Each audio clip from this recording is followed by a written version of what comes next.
பிஸ்மில்லாஹ் ரஹ்மான் ரஹீம். கண்ணியமிக்க சகோதர சகோதரிகளே, அல்லாஹ் நல்லடியார்களே, அஸ்ஸலாமு அலைக்கும் வரஹ்மத்துல்லாஹி வரகாத்துஹு. அல்ஹம்துலில்லாஹ்.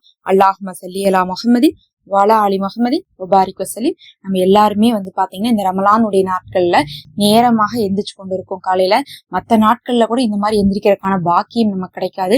ஃபஜ்ருக்கு எந்திரிக்கிறவங்களே பலரும் பாத்தீங்கன்னா தஹஜத்துக்கு எந்திரிக்க மாட்டாங்க. நிறைய பேர் ஃபஜ்ருக்குமே எந்திரிக்க மாட்டாங்க. இப்படிதான் நம்மளுடைய நாட்கள் போய் கொண்டு இருக்கும். ஆனா இப்ப பாத்தீங்கன்னா ஃபஜ்ருக்கும் எந்திரிச்சிடறோம், தொழுதுறோம். தஹஜத்து நேரத்துலயும் நம்ம முழிச்சிருக்கோம். அந்த நேரத்துல சும்மாலாம் ஒண்ணு முழிச்சிருக்கல, சாப்பிட போறோம். அப்ப சாப்பிட போறோம்னா என்ன பண்ணுவோம், நம்ம ரெடி ஆகும். பொதுவா அல்லாஹ் இடத்துல ஒரு அமலை செய்யணும்னா நம்ம எப்படி செய்யணும், சுத்தமா செய்யணும். இதே நம்ம காலங்காத்தால எந்திரிச்சு தூக்கத்துல செய்யறவங்க பொதுவா சுத்தமா செய்வாங்கன்னு கேட்டீங்கன்னா கொஞ்சம் குறைவுதான். நிறைய பேர் பிரஷ் எல்லாம் பண்ண மாட்டாங்க. ஆனா காலங்காத்தால நம்ம தொழுகும் போது கூட ஃபஜ்ர் தொழுதாலும் சரி, தஹஜத் தொழுதாலும் சரி, பிரஷ் பண்ணி ரெடி ஆயிட்டு தான் அல்லாஹ் முன்னாடி போய் நிக்கணும். நாம ஒரு ஸ்கூலுக்கோ ஒரு காலேஜுக்கோ ஒரு வேலைக்கோ போனா எப்படி இருக்குமோ அப்படிதான் நம்ம அல்லாஹ் இடத்துலயும் போய் நிக்கணும். ஆனா நம்ம மத்த நேரத்துல தஹஜத் தொழுகிறவங்களோ இல்ல ஃபஜ்ர் தொழுகிறவங்களோ எந்திரிப்பாங்க, ஒழு செஞ்சு தொழுதுட்டு அப்படியே படுத்துருவாங்க. ஆனா இப்ப அப்படி இருக்காது. உங்களுக்கு பர்ஃபெக்டா நம்ம தொழுகிறதுக்கு தகுந்த மாதிரிதான் நம்ம என்ன பண்றோம், இந்த நேரத்தை ப்ரிப்பேர் பண்றோம். அந்த நேரத்துல இந்த ஒரு திக்ரை மட்டும் ஓதுங்க. சுப்ஹானல்லாஹ். நிச்சயமா அல்லாஹ் இந்த திக்ரு ஓதுனீங்கன்னா உங்களுக்கு ஏராளமான சிறப்புகளை தரான். அதுலயும் ரொம்ப ரொம்ப முக்கியமா நம்ம அப்படி ரெடி ஆகி அந்த ஒரு தஹஜத்துடைய நேரத்துல, சஹருடைய நேரத்துல நம்ம இதை ஓதும் போது நமக்கு ரொம்ப சிறப்பு கிடைக்குது. முடிஞ்ச அளவுக்கு சஹருக்கு முன்னாடி முடிஞ்சா ஓதிக்கோங்க. முடியாட்டினா சஹருக்கு பின்னாடி கூட நீங்க ஓதிக்கலாம். நிறைய பேர் பாத்தீங்கன்னா சஹர் கொஞ்சம் நேரமா செய்வாங்க. அவங்களுக்கு கொஞ்சம் லேட்டா செஞ்சா அவசரமா இருக்குங்கிறதுக்காக சஹர் செஞ்சுட்டு அப்புறம் உட்காந்துருப்பாங்க. இன்னும் வீட்டுல நிறைய பேர் இருக்கிறதுனால கொஞ்சம் கொஞ்சமா சஹர் செய்வாங்க. ஒருத்தவங்க முதல் 2 பேர் சாப்பிடுவாங்க, அப்புறம் 2 பேர் சாப்பிடுவாங்க. அதனால சஹருடைய நேரங்கிறது முன்னும் பின்னுமா இருக்கும். அதனால நீங்க என்ன பண்ணுங்க, எல்லாத்தையுமே உங்களுக்கு தகுந்த மாதிரி பண்ணிக்கோங்க. சஹருக்கு முன்னாடி பண்ணாலும் சரி, இல்ல சஹருக்கு பின்னாடி பண்ணாலும் சரி, இந்த அமல் ரொம்ப சிறப்புக்குரிய அமல். நீங்க இதை ஓதுனீங்கன்னா போதும். சுப்ஹானல்லாஹ். ஒரு நாள் ஓதி பாருங்க. கொஞ்சம் தான் சிரமமா இருக்கும், ரொம்ப ஒண்ணும் சிரமம் கிடையாது. ஒரு 5 நிமிஷத்துல இந்த அமலை முடிச்சிடலாம்னு சொல்லலாம். ஆனா நீங்க எவ்வளவு தேவை கேட்டாலும் அல்லாஹ் சுப்ஹானஹு வ தஆலா உங்களுக்கு நிறைவேற்றுவான். நிறைய பேர் இதுல பலன் அடைஞ்சிருக்காங்கன்னு நம்ம சொல்லலாம். அப்படிப்பட்ட ஒரு அமல், அந்த அமல் தான் ஹுவல்லாஹு அப்படின்னு சொல்லக்கூடிய ஒரு வார்த்தை. ஹுவல்லாஹு. ஹுவல்லாஹுன்னு என்னது, அவன் தான் அல்லாஹுன்னு அர்த்தம். ஹுவல்லாஹுன்னு என்னது, அவன் தான் அல்லாஹுன்னு அர்த்தம். இதை மட்டும் நீங்க 1000 முறை சஹர்ல ஓதி பாருங்க. சுப்ஹானல்லாஹ். நிச்சயமாக தஹஜத்துடைய நேரமா இருந்தாலும் சஹருடைய நேரமா இருந்தாலும் அந்த காலை வைகரை பொழுதுடைய நேரத்துல இதை 1000 முறை ஓதி பாருங்க. அல்லாஹ் ரொம்ப உங்களுக்கு மேல திருப்தி அடைஞ்சு உங்களுடைய தேவையை நிறைவேற்றுவான்.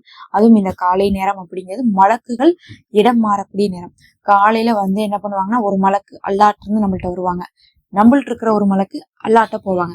அப்ப அல்லாஹ் கேட்பான், அங்கிருந்து வந்தியே அந்த அடியான் என்ன பண்றான், உன்னை திக்ரு செஞ்சுட்டு இருக்கான் யா அல்லாஹ் அப்படின்னு அவங்க சொல்லுவான்.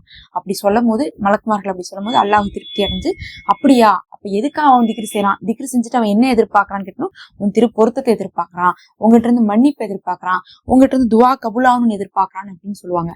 சொல்லும் போது அல்லாஹ் சுப்ஹானஹு வ தஆலா என்ன சொல்லிடுறான், அப்படியே ஆகட்டும், அவன் எதை எதிர்பார்க்கறானோ என்கிட்ட அதை எதிர்பார்த்ததை நான் கொடுக்குறேன்னு நல்லா சொல்றான்.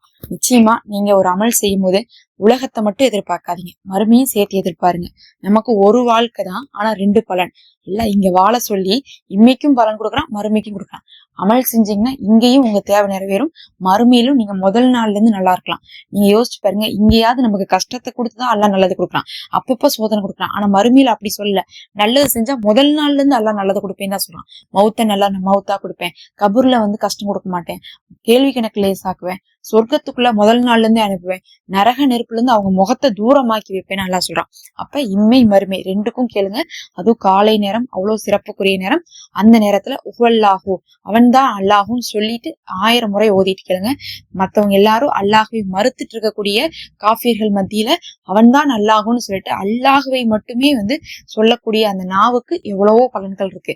அதனாலதான் இந்த வார்த்தையை நம்ம சொல்றோம். உஹ்வல்லாஹுன்னு என்ன அர்த்தம், நம்ம அல்லாஹுவை வணங்குறவங்க மட்டும் தான் அதை சொல்லுவாங்க, அல்லாஹு இருக்கிறான்னு நம்புறவங்க மட்டும் தான் அதை சொல்லுவாங்க. அதனால இதை 1000 முறை ஓதுங்க. ரொம்ப ஈஸி தான், நீங்க ரொம்ப கஷ்டம்லாம் நினைக்காதீங்க. எனக்கெல்லாம் பாத்தீங்கன்னா ஒரு 6-7 நிமிஷம் தான் ஆகும், 1000 முறை ஓதிடுவேன்.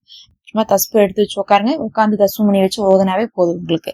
இல்ல கவுண்டர் வச்சு கூட நீங்க ஓதிக்கலாம். இந்த மாதிரி எளிமையான பயன் தரக்கூடிய அமல்களை தான் நம்ம தொடர்ச்சியா போட்டுட்டு இருக்கோம். ஒவ்வொரு நேரத்துக்கும் என்னென்ன செய்யணும், காலையில, மதியானம், நைட்டு, நோன்பு திறக்கும் போது, நைட்டு தராவிக்கு நேரத்துல, தராவிக்கு தொழுக முடியாதவங்க என்ன செய்யணும், எல்லாமே போட்டுட்டு இருக்கோம். எல்லாமே பார்த்து பலன் பெறதுக்காக மறக்காம சப்ஸ்கிரைப் பண்ணி வச்சுக்கோங்க. இந்த வீடியோக்கு ஒரு லைக் கொடுத்து ஷேர் பண்ணிக்கோங்க. மெம்பர்ஷிப் இருக்கு, ஹதியாவாக ஜாயின் பண்ணிக்கோங்க. எங்களுக்கு அது ரொம்ப ஹெல்ப்ஃபுல்லா இருக்கும்.